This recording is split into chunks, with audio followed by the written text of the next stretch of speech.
Hey everyone, welcome to the first edition of Paulo's Kitchen.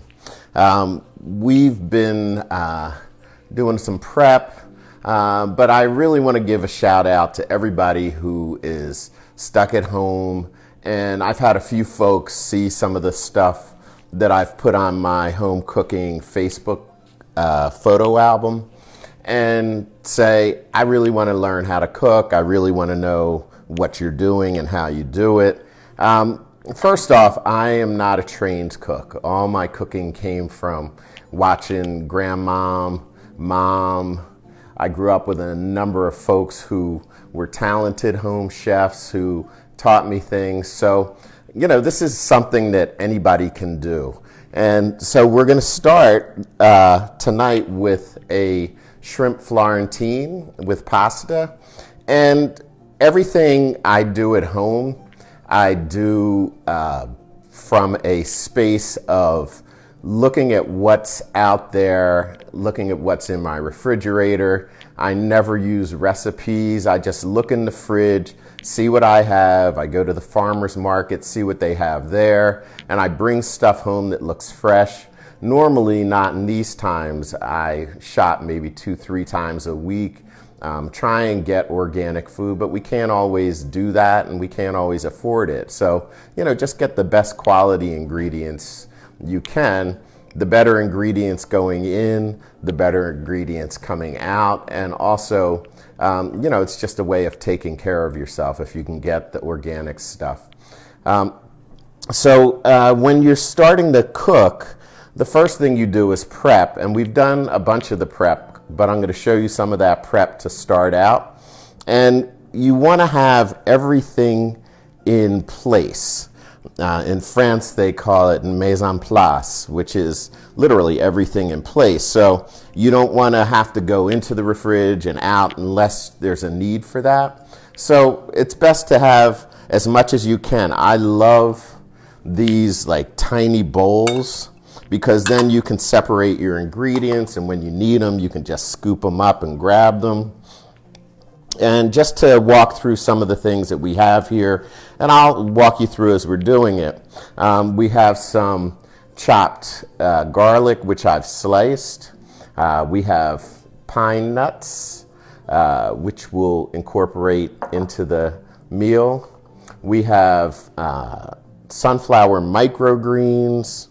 We have basil in 2 different forms, just 2 different parts of the plant. And they were a little wilted because, what's going on with shopping these days. So I put them in some water earlier today and they're perking up nicely. We have a beautiful scallion. Most of the time they're green, but every now and then you get to see these sort of purple end scallions. And this one is beautiful. I've got some ginger here, fresh ginger root, and we'll dip into that. I have a lemon. I have some spinach that's been washed, and this came from the farmer's market also. And then I have my pasta here, which we'll talk about later. I have my wine, which I'm going to talk about now, because when I cook, I like cooking with wine. It just helps relax you. And I also incorporate it in the meal. And so it gives you that sense of flavor if you're going to incorporate it in the beginning. And it gives you a sense of pleasure as you're drinking it. So cheers to everyone. Love you all. And I hope everything is going okay in your lives. Stay in, stay strong, and stay connected to each other. So let's get started. So first, I'm going to prep a little bit of ginger. I'm going to prep some basil, and I'm going to prep some garlic, just to show those of you who may not be familiar with the quickest way to do that. For this, I'm going to use what I call ginger thread. It's julienne ginger, but it's cut very thinly. And so it's really important, if you really want to try this aspect of the cooking, you have to have a very, very sharp knife, and you have to be very, very careful with your fingers. So what I'm going to do is set up, I want a long kind of flat side, because that's where we're going through. Some people cut the skin off of their ginger. The skin is where most of the nutrients are, and there's no need to, especially in a preparation like this. So I am actually bracing the knife with the top half of my fingers so my fingers stay out of the way, and that helps you get a nice thin slice. That one's a little too thin, so we'll go a little thicker on that. And I'm gonna get like 3 or 4 of these.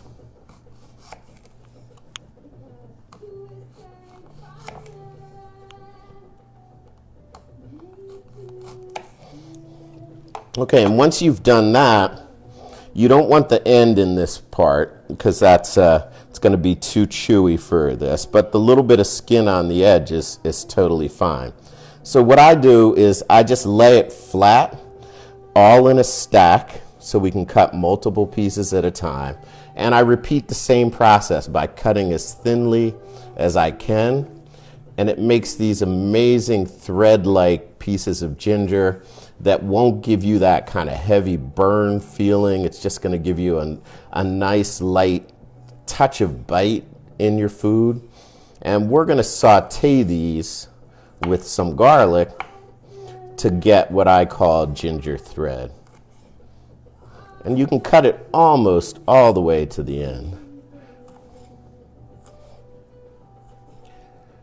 And that's it.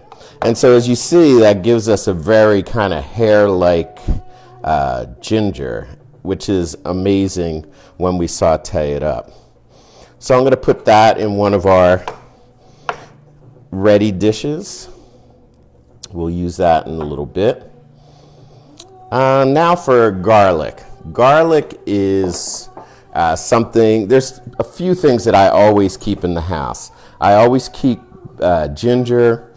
I always keep garlic, I always keep onions, and I always keep some cilantro and or basil or other fresh herbs, just so I have it there, I don't have to worry about it.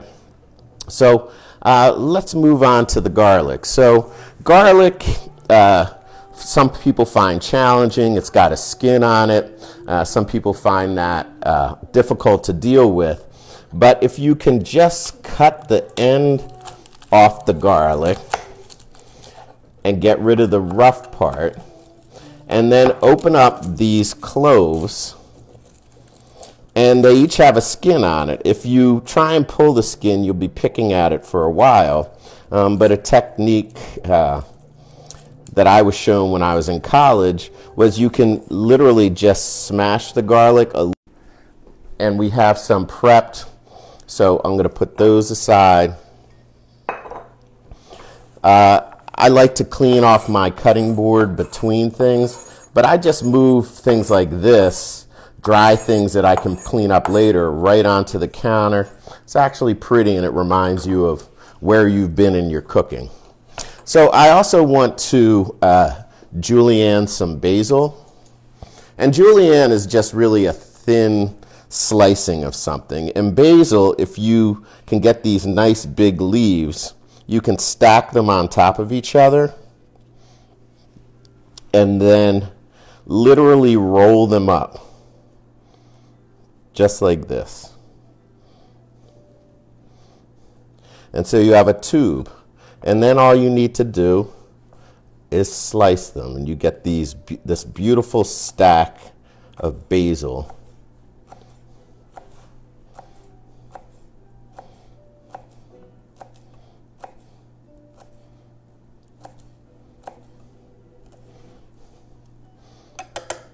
And the ends you should save you can put that into a bag and stick it in your freezer. And whenever you have like leftover vegetables or herbs, just keep throwing them in that bag in your freezer.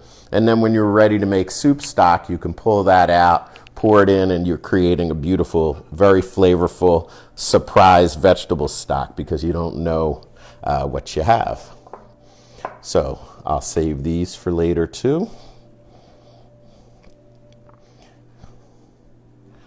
And now the scallion.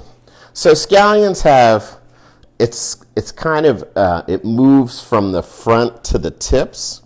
And the closer you get to these roots, the more intense the scallion is. And then it gets milder as you get to the middle, and it gets much more mild as you get to the end.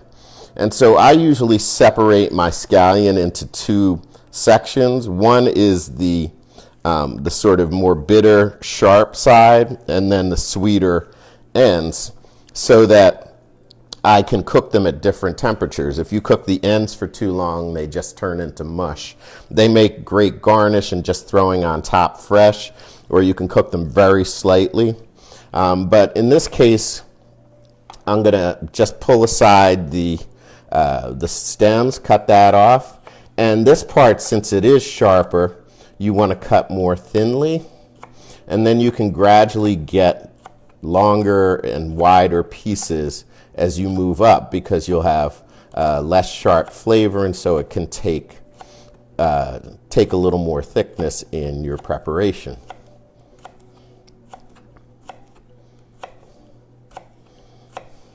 So I'm going to put these in one of our bowls.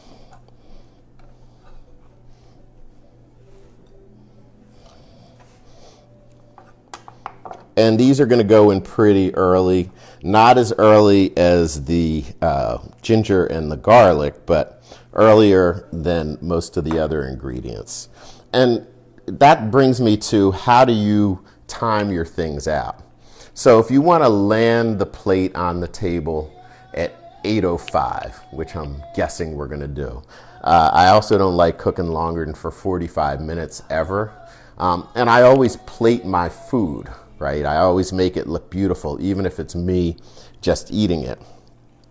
So if we're going to land that, we need to say, what's going to take the longest? Well, the ginger and the garlic are going to take the longest amount of time. And then it's going to back up from there, and the herbs take usually very little time. The pine nuts a little bit, should be slightly after the ginger and garlic, along with the scallions, and we're not even going to cook the sunflower microgreens, so that'll be at the end. The spinach, also, we're not going to cook very long. That'll also go at the end. So you'll see as we move forward. I'm going to prep these tops for later, just so I have it done, and all my prep is done in time for when we want to eat it. You can see I'm doing much bigger chunks of this because it's lighter. You can eat it fresh. You can eat it, literally like that, and it's amazing. So I'll leave that. And I'm going to put this in a separate bowl so that when we have that, we're ready for it.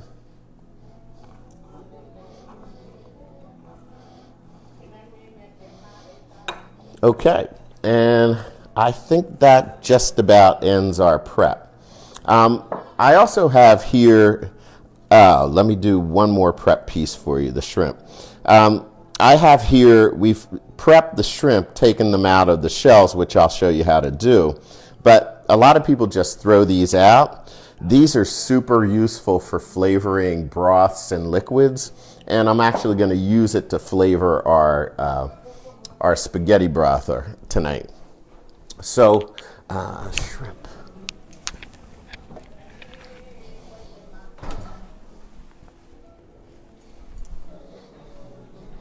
So this is our prepped shrimp. You can see I prepped it in full shrimp pieces. And the easiest way to do that, these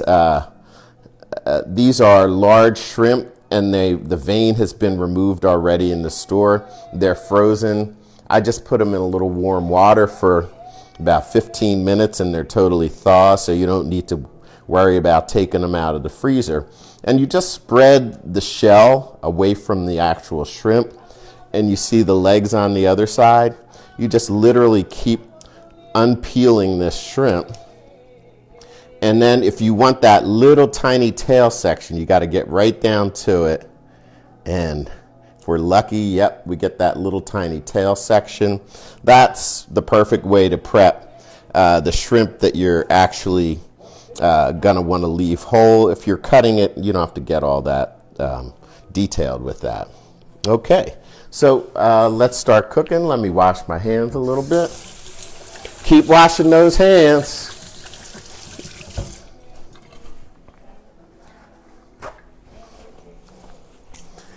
So I've got some water boiling over here.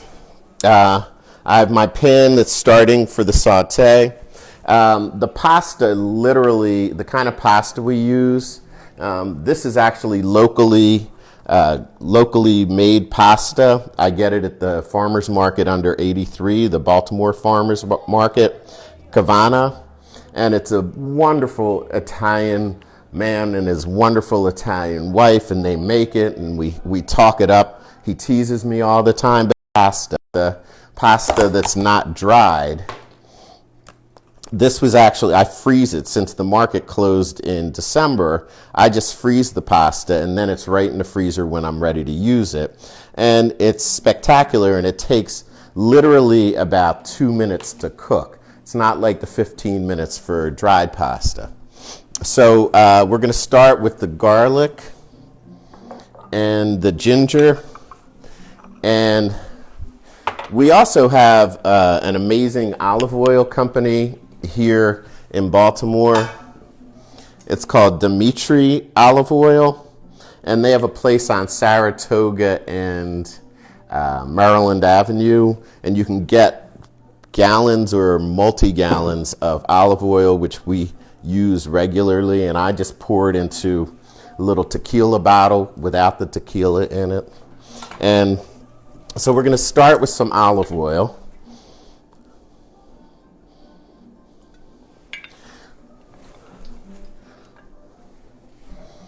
And when you're doing the ginger thread, you don't want it to cook for too long or at too high a temperature. So it should move into the pan like this when you're starting.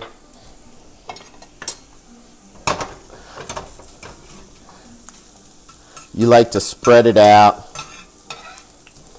This is a little bit hot right now, so I'm going to drop it down a little bit. But you want it to sort of brown up. And I'm also going to put the garlic in at this time. We slice these pieces the long way. You can slice it any way, the short way, the long way. You can mash it. You can mince it. You can put it in a garlic press like we have here.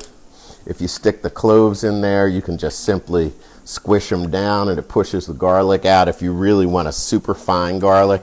I prefer to mince them myself. I think it retains a little bit more of the flavor, but that's quick and easy and not an issue. So if you want to do that, do that. So I'm just letting the garlic saute, which does two things. It cooks the garlic and the ginger itself, but it also seasons the oil. We're going to do this whole meal in just 2 pans.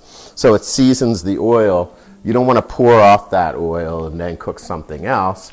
With new oil, use that oil because it's got all that flavor in it. So we're going to let that saute a little bit. As that's going, I'm also going to bring in the pine nuts because I want to roast them in the pan a little bit. So I'll wait just a little bit longer on this.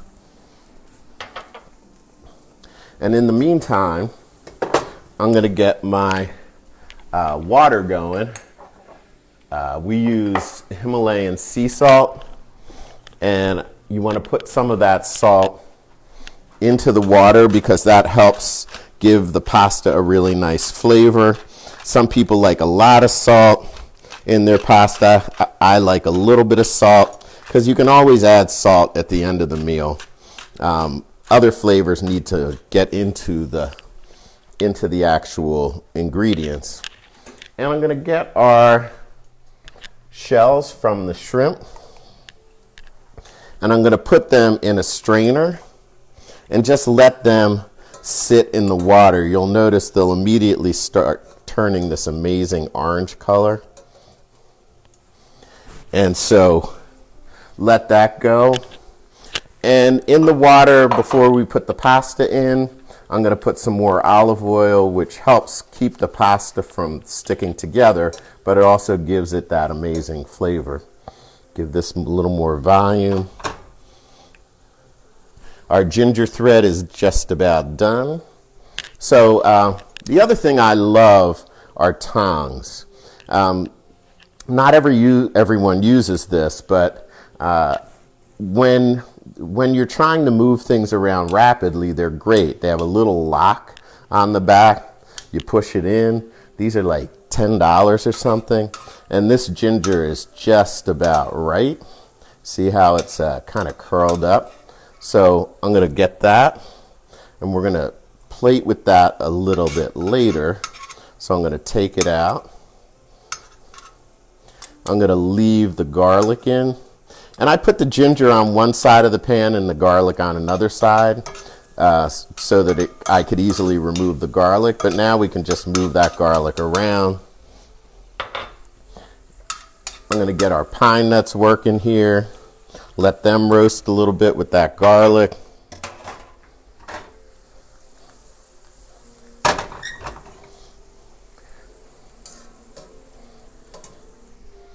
Okay, now we are ready for some scallions.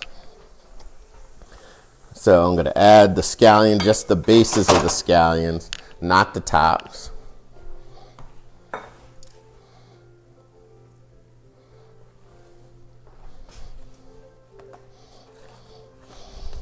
And we're getting pretty close to ready for the pasta and the shrimp. The shrimp cook very quickly, so I'm just going to have my pasta in place. And now we can add our shrimp. I'm going to dust these shrimp with just a little bit of garlic powder, just to give them a little bit of flavor. And I'm going to dust them with a little chili powder. This isn't traditional Italian, but you know, use your spices the way you like them. Don't follow the rules. Follow your taste buds and what you like. Mix them up a little bit, and then I'm just going to drop them into this oil. Put on a little more heat.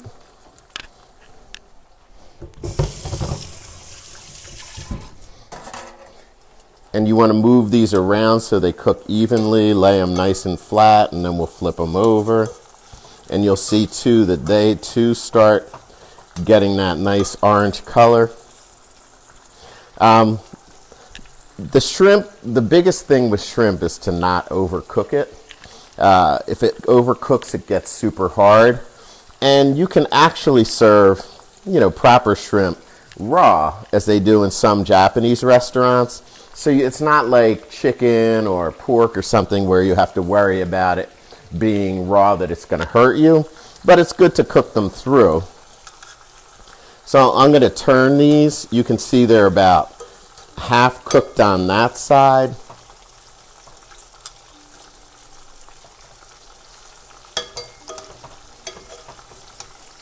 And now I'm going to remove our shrimp shells from the pasta water. And you can see we're almost about there with the pasta, with the shrimp. So this pasta they roll and twirl into two sections. Usually one half is good for about 2 people. And I know folks are sort of hunkering down, 1 to 2 is good. So this would be about 2 persons worth. So you just get that in. I want to put some olive oil in there.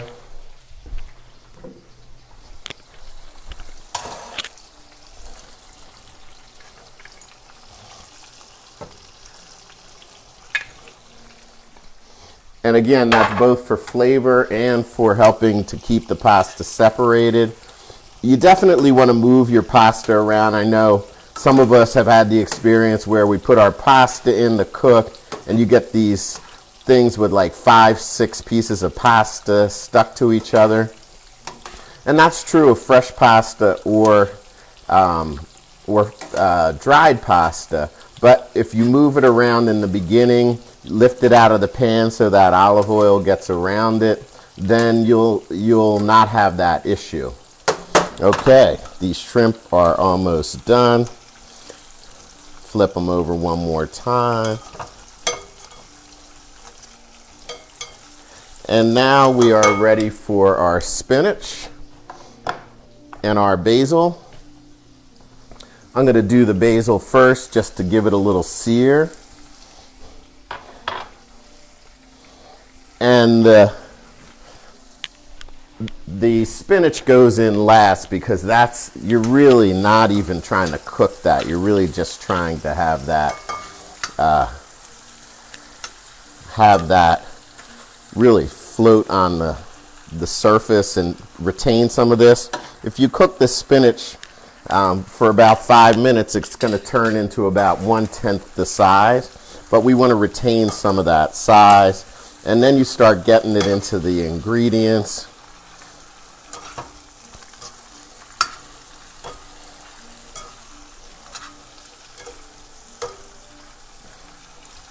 Get it coated with that oil, but you don't want it to cook all the way down. Once the pasta is boiled, like it's boiling right now, for this fresh pasta, then you know it's finished. I can use my same strainer I use for my spinach washing.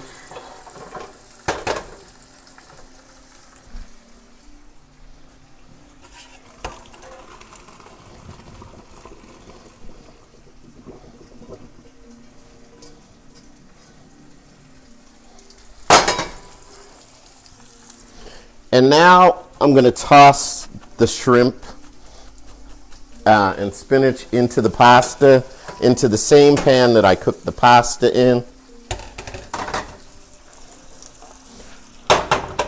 I'm going to add some of our scallions in there.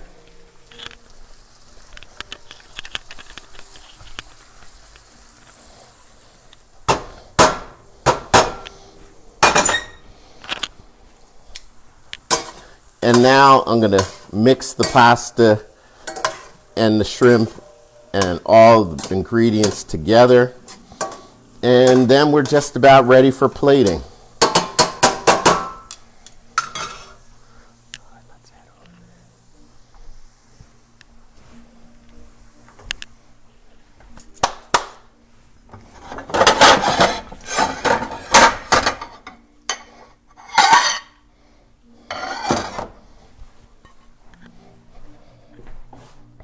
So the plating is really the art and design part of it.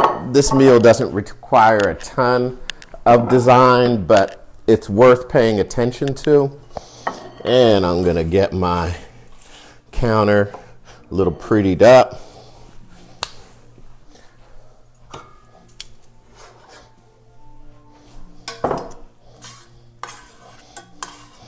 And I like plating the pasta with a little twirl so that it actually has a form when you're serving it. And then laying the other ingredients onto that plate.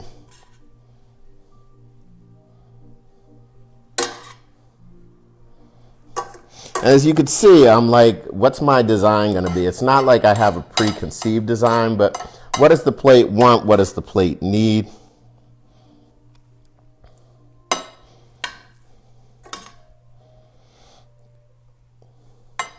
And it's been a very busy day, so this is actually my breakfast.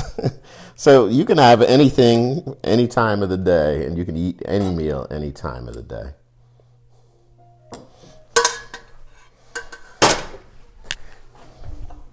Garnish a few of these scallions. I'm going to do some of these sunflowers up in the middle. This ginger thread is like a beautiful garnish, and it's crunchy and adds this amazing texture. And then I have this little basil leaf that I'm going to put in the top like that. And in many forms of cooking, particularly Japanese cooking, there's a front of the plate and a back of the plate. So this is what I want you to see as the front of the plate. I'm going to also finish it off because this meal has seafood in it, and lemon is perfect for seafood. I'm going to slice a thin slice of lemon. I'm going to cut it down one side just to the middle. And I'm going to lay that in so we have another element. So that's pasta Florentino with shrimp. And again, stay safe. I'm going to be doing this on a regular basis.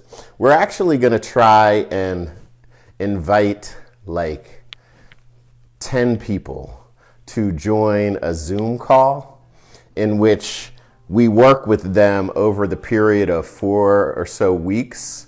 Once a week, we teach them something, they try it at home, they bring their plates back on the next time, and we can celebrate each other and offer suggestions.